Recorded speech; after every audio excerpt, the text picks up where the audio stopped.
మాటల్ని పద్ధతిగా వాడే వాళ్ళందరూ మంచి పదవుల్లో ఉన్నారు. ఆ రకంగా ఆలోచిస్తే మీ దూకుడు మీకు ప్లస్ అయిందా? మైనస్ అయిందా? ఇన్నేళ్ళు ఎందుకు పట్టింది అద్దంకి దయాకర్‌ని ఒక మంచి పొజిషన్‌లో చూడటానికి? ముందు మీరు సంతృప్తిగా ఉన్నారా అని అంటే నేను జాబ్ సాటిస్ఫాక్షన్ ఎప్పుడు ఉంటుంది నాకు ఎమ్మెల్సీ రాకముందు కూడా ఐఎమ్ ఓకే. మీరు వెల్ చేసే వర్క్ మీద ఇప్పటికే. ఎందుకంటే నేను ప్రజలతో ఉండాలనుకోవడమే నేను నా జాబ్ సాటిస్ఫాక్షన్. సో ఎమ్మెల్సీ ఒక యాడెడ్ పవర్. ఓకే. సరే ఇంతేనా అని అంటే ఇంకా ఉంటుంది. ఓకే. కానీ ఇప్పుడు ఇంకోటి ఏంటంటే ఆశకు అంతు ఉండదు. అట్లా అట్టని చెప్పి అసలు లేకుంటే కూడా అది లక్ష్యం లేని ఏమంటాము ప్రయాణం అవుతుంది. సో ఈ ప్రయాణంలో ఇది ఒక మజిలీ, ఇది ఒక మంచి మజిలీనే. ఓకే. సో దీని బేస్గా ఇంకా రేపు అవకాశాలు పెంచుకునే అవకాశం ఉంటుంది. బట్ ప్రజలకు అధికారంలో ఉండి ఏం చేయొచ్చో ఆలోచిస్తున్నా నేను. ఇది నాకు కొత్త పంధ. నేను ఎప్పుడు అధికారంలో లేను. ఈ 20 years పబ్లిక్ లైఫ్లో నేను ఐఎమ్ ఆల్వేస్ ఫైటర్. ఓకే. అది తెలంగాణ మూమెంట్ కావచ్చు, సోషల్ మూమెంట్ కావచ్చు. కోర్స్ కాంగ్రెస్ పార్టీలో కూడా నేను రాజకీయాలకు మించి, రాజకీయాలే కాకుండా రాజకీయాలను మించిన ఉద్యమాలు చేసినాం. సో ఇప్పుడు ఇది ఒక బాధ్యతగా మనం చూడాల్సిన అవసరం ఉంది. చూడాలి. అన్నట్టు తెలంగాణ ఉద్యమంలో మీ పవర్, మీ మాటకున్న విలువ మేము చూసాం. అలాగే మీరు ఇందాక అన్నట్లు రాజకీయ యుద్ధాలు చేసిండ్రు మీరు. అయినప్పటికీ కూడా వడ్డించేవాడు మన వాడైతే ఎక్కడ కూర్చున్నా రావాల్సింది వస్తుంది అంటారు. కానీ మీ వరకు రావడానికైతే టైం పట్టింది చాలా. కొన్ని సందర్భాల్లో తప్పదు. ఇంకోటి నేను న్యాచురల్గా గ్రో కావాలనే ఆలోచన ఉంటుంది నాకు. అంటే అందరు న్యాచురల్గా కాదంటే నాకు తెలియదు. నా కళ్ళ ముందు ఉన్న వాళ్ళు ఎమ్మెల్యేలు, మంత్రులు, ఎంపీలు అయినరు, ఇంకా చాలా పెద్దగా అయిన నాకంటే చిన్నవాళ్ళు కూడా. సో కోర్స్ నాకు ఇది ఇప్పుడు మొదలైంది. నాకున్న అంచనా నేను ఒకటి అనుకుంటా, నేను ఈ ఏమంటాం వెంపర్లాట ఉండదు నాది. ఒక న్యాచురల్ గ్రోత్ అనేది మాత్రమే సస్టైనబిలిటీ ఉంటుందని నమ్మేటోని. సో ఇప్పుడు వచ్చినందుకు అందరూ సంతోషంగా ఉంటారు, అదొక సంతోషం ఫస్ట్. లేదంటే రోజుకు 100-200 మందికి నేను వస్తుందిలే, ఇంకా నాకు మంచి భవిష్యత్తు ఉంటుందని చెప్తున్న క్రమంలో నమ్మించలేని స్థితి ఉండేది. బట్ ఇదైతే కొంచెం మంచి మార్పుకే అని అనిపించింది నాకైతే. చూద్దాం దీన్ని. అంటే ఉద్యమాలు వేరు, పవర్ వేరు. పవర్ను ప్రజలకు ఖచ్చితంగా మనం బదలాయించగలిగితే లీడర్గా ఇంకా మంచిగా ఎస్టాబ్లిష్ కావచ్చు. దాంట్లో సక్సెస్ అవుతున్నా లేదనే చూడాలి. నిజానికి ఒప్పుకోవాలి సార్, ఒకప్పుడు కాంగ్రెస్లో ఒక మంచి వాగ్దాటి, ఒక మంచి పవర్ఫుల్ స్పీచ్ కానీ, లేటెస్ట్ అప్డేట్స్ మీద వెంటనే ఒక సమస్య వచ్చినా, ఎట్లాంటి అప్డేట్ జరిగినా మీ నుంచి ఫస్ట్ అప్డేట్ వచ్చేది. సో ఎప్పుడైనా ఇవి పాత క్వశ్చనే, చాలా సార్లు మీరు చాలా ఇంటర్వ్యూస్లో ఇచ్చినారు, నేను కూడా చాలా ఇంటర్వ్యూస్ చూసిన. కోమటిరెడ్డి విషయంలో మీరు చేసిన కామెంట్స్ సరే అప్పటికి చాలా కాంట్రవర్సీ, చాలా వివాదమైనవి, తర్వాత పూర్తిగా సర్దుకుంది. కానీ మీకేమైనా రిగ్రెట్ ఉందా? అనవసరంగా నేను ఇన్ని మాట్లాడినా అనేది ఎప్పుడైనా అనిపించిందా?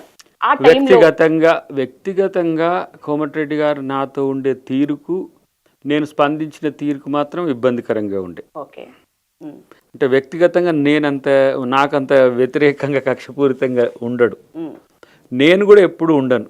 తనకు రిగ్రెట్ అనే దానికంటే అది చేయాల్సింది కాదు అసలు. రిగ్రెట్ అనేది ఇంకా కొంచెం పెద్ద పదం. చేయాల్సింది కాదు అనే దానికంటే కూడా ఒక రకంగా చెప్పాలంటే మనకు అనుకూలంగా ఉన్న వాళ్ళ పట్ల కూడా మనం వ్యవహరించే తీరులో మార్పు ఉండాలి. కానీ అది పార్టీకి అవసరమా లేదా అంటే అది నాకు తెలుసు. కానీ పార్టీ ముఖ్యం నాకు, నేను కూడా ముఖ్యం కాదు. రేపు నేను పార్టీకి ముఖ్యం కాకపోయినా నాకేం సమస్య లేదు. పార్టీ మాత్రం మీకు ముఖ్యం. పార్టీ నాకు ముఖ్యం. ఎందుకంటే తెలంగాణ ఇవ్వడానికి ఎంత కష్టపడ్డామో అందరికీ తెలుసు. మీరు కూడా ఆ రోజు మూమెంట్ వార్తలంతా చదువుకుంటూ ఇంటర్వ్యూస్ చేసిన వాళ్ళే. మీరు అంతలా శ్రమపడి సోనియా గాంధీ గారు తెలంగాణ ఇవ్వడం నేను కండ్లారా చూసిన కాబట్టి ఆ పార్టీని నేను ప్రొటెక్ట్ చేయాలనే ఉద్దేశంతోనే నేను కాంగ్రెస్ పార్టీకి వచ్చిన. ఈరోజు ఎమ్మెల్సీ కావచ్చు, రేపు ఇంకేదైనా కావచ్చు, కానీ కాంగ్రెస్ పార్టీ అధికారంలోకి వచ్చిన సంతోషం చాలా ఎక్కువ నాకు.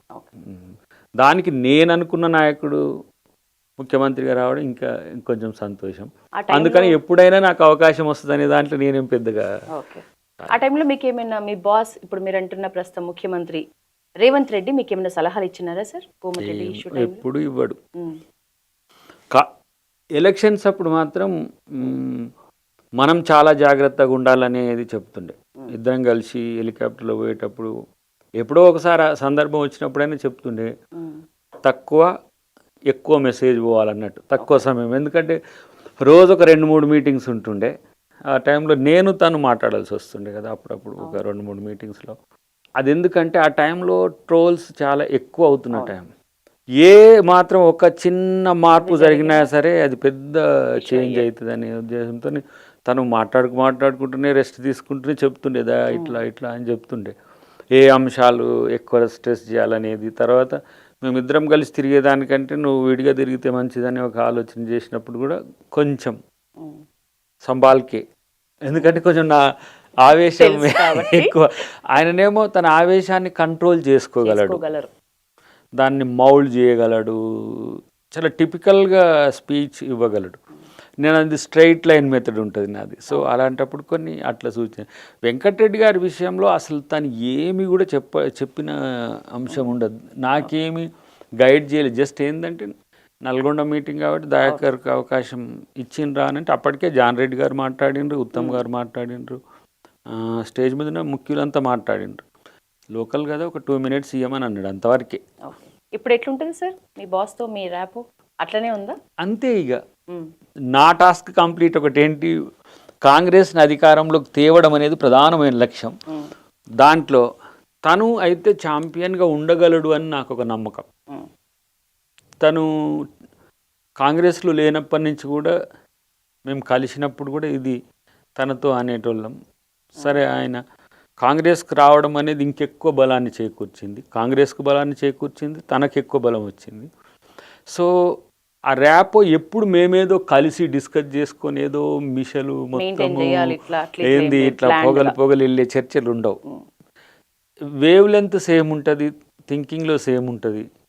కాబట్టి ప్రత్యేకించి చెప్పాల్సిన అవసరాలు నాకు వారిదేం ఉండదు. అట్లని చెప్పి పెద్దగా ఇప్పుడు ప్రభుత్వం ఇన్వాల్వ్ అయిన తర్వాత తన ఏమంటారు వర్క్ స్టైల్ డిఫరెంట్గా ఉంటుంది. సో ఎప్పుడైనా కలిసినప్పుడు కొన్ని అంశాలు షేర్ చేసుకోవడం, ఏది బలంగా పోతుందనే అంశం మీద ఇట్లా ఏమంటాం చర్చించుకోవడం వరకు ఉంటుంది తప్పితే ప్రత్యేకంగా ఇప్పుడు అది ఏం లేదు. రెండవది, మేమెప్పుడు దగ్గరగా ఉండదు అని చెప్పి దూరంగా ఉండేది కూడా ఉండదు. మొత్తానికైతే సన్నిహితులు మీరు ఏ రకంగా చూసినా బాస్కి ఇష్టమైన సన్నిహితులు, మీకు అంతే ఇష్టం బాస్ సీఎం అవ్వటం మీరు అనుకుంటున్న బాస్. అప్పుడు ఒక 1 year రాలేదు కదా పదవి, ఆల్మోస్ట్ ఆల్ 1 year 3 months దానికి. అప్పుడప్పుడు కలిసినప్పుడు ఒకసారి చెప్పింది ఇట్లా, అంటే పదవి రాకపోతే కొంచెం ఫీలింగ్ ఉంటుంది, మీరన్నట్టే రిగ్రెట్ అయిండ్రా అన్నట్టుగా.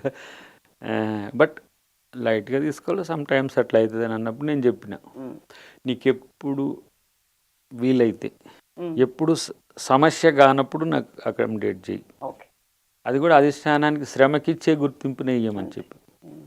అంతే తప్పితే పొద్దుగా లేచిపోయి కూర్చో అన్న నా పదవి ఏంది, వ్యక్తిత్వమే కాదు. పిలిచినప్పుడు మాత్రం సందర్భాన్ని బట్టి పోతుంటే ఏదైనా ప్రోగ్రామ్స్లో కలుస్తుంటే అంతే. సో నేనేందంటే ఇప్పుడు మేజర్గా మళ్ళీ కాంగ్రెస్ కొరకు ఏం చేయాలనే ఆలోచనే ఉంటుంది ఒక రకంగా. ఇప్పుడు నాకున్న పనికి పార్టీకి మరింత పేరు ఎట్లా తేవాలనే ఆలోచనే ఉంటుంది. ఎందుకంటే బిగ్ టాస్క్స్ ఉంటాయి తనకు, ఎప్పుడు ఇంతకు ముందు కలిసినంతగా ఉండడానికి లేదు. నేను కూడా చూసి డిస్టర్బ్ చేయను ఎప్పుడు, జస్ట్ మీటింగ్స్లో లాగపోవడం, ఇంకేదైనా ఉంటే తను పురమాయిస్తాను.